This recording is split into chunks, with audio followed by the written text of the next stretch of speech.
Good morning, and welcome to Redeemer Lutheran Church in Columbia, South Carolina, where we're part of the ELCA. I'm Pastor Gary Lodeholt. It's a well-known story, but a powerful one. Once there was a class of Sunday school students who were about third graders. The class was always full of energy and joy and lots of activity. One Sunday, a visiting child arrived and was introduced to the teacher. His name was Tommy. The teacher noticed right away that Tommy had a birth defect. He had no right hand. She didn't call attention to it, and soon enough, Tommy fit right in with all the other students.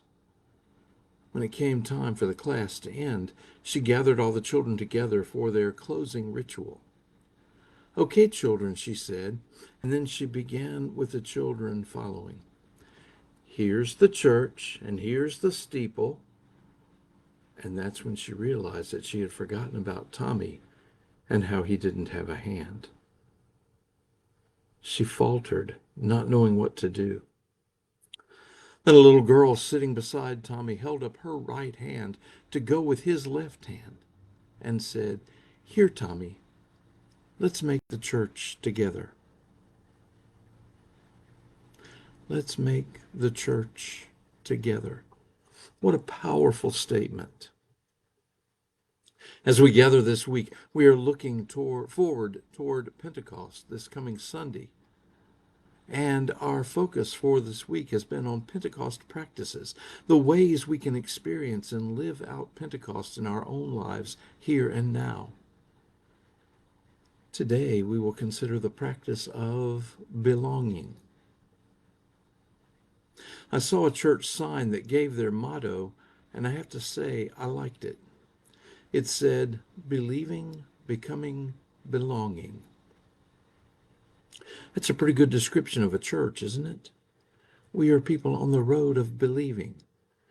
We are people on the road of becoming. We are people on the road of belonging, not just to God, but together, to each other. I think that's what we look for in a church, especially that sense of belonging. We want to be part of a community, sharing our joys, our tears, our love with others. Perhaps as we think about Pentecost, we have focused so much on the gift of languages and boldness that we've sometimes overlooked that other gift of the Holy Spirit, which the Holy Spirit gave to the church that day, the gift of community.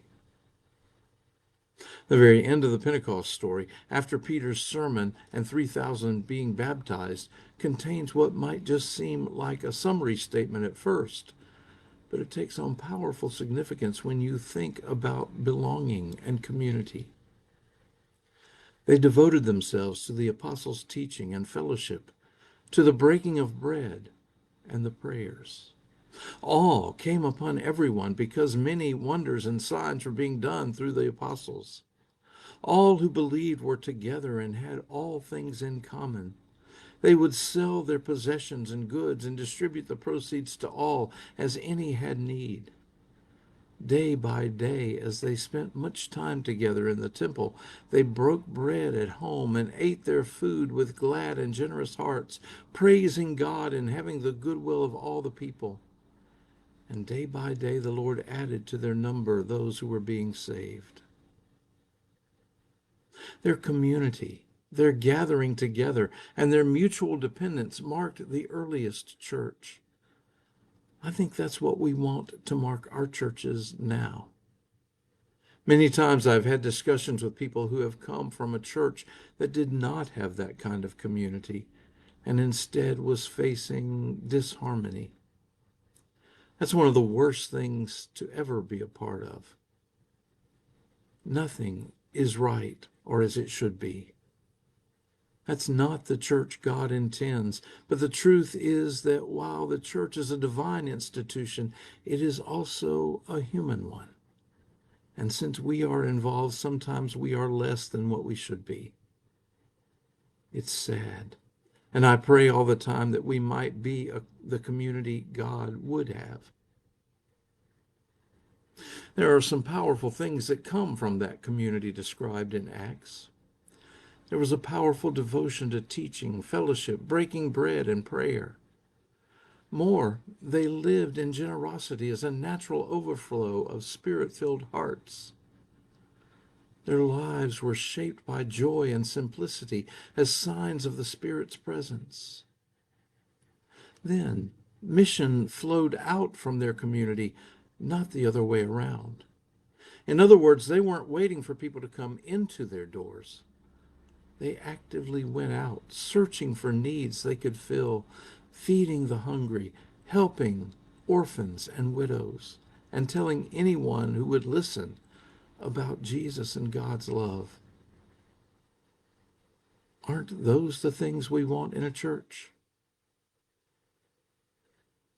I hadn't really thought about it before, but the word belonging, if you take it apart, could be understood like this: be who we are, ongoing, longing, aching for something missing. Let's try that again. I read that incorrectly. Be who we are, longing, aching for something missing.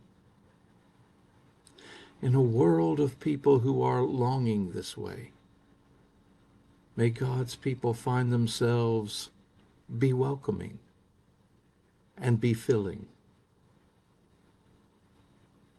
Thanks for sharing these moments with me.